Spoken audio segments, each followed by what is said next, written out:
லடாக் போராட்டத்தில் நிகழ்ந்த வன்முறை தொடர்பாக காலநிலை ஆர்வலர் சோனம் வாங்சுக்கை தேசிய பாதுகாப்பு சட்டத்தின் கீழ் போலீசார் கைது செய்துள்ளனர். லடாக் யூனியன் பிரதேசத்திற்கு மாநில அந்தஸ்து மற்றும் இந்திய அரசியலமைப்பின் 6வது அட்டவணையின் கீழ் பாதுகாப்பு வழங்க கோரி காலநிலை ஆர்வலர் சோனம் வாங்சுக் தலைமையில் தொடர் போராட்டங்கள் மேற்கொள்ளப்பட்டு வருகின்றது. இதன் ஒரு பகுதியாக கடந்த 24ஆம் தேதி லே பகுதியில் நடந்த மாபெரும் போராட்டத்தில் வன்முறை வெடித்தது. இதனையடுத்து பாதுகாப்பு படையினர் நடத்திய துப்பாக்கிச் சூட்டில் 4 பேர் பலியாகினர், பலர் காயமடைந்தனர். தற்போது ஊரடங்கு உத்தரவு அமலில் இருப்பதால் இயல்பு நிலை பாதிக்கப்பட்டுள்ளது.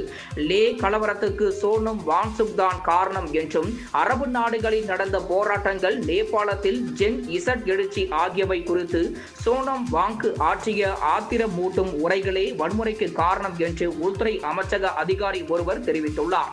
இந்நிலையில் கலவரம் நடந்து 2 நாட்களுக்கு பிறகு நேற்று மதியம் சோனம் வாங்சுக் தேசிய பாதுகாப்பு சட்டத்தின் கீழ் கைது செய்யப்பட்டுள்ளார்.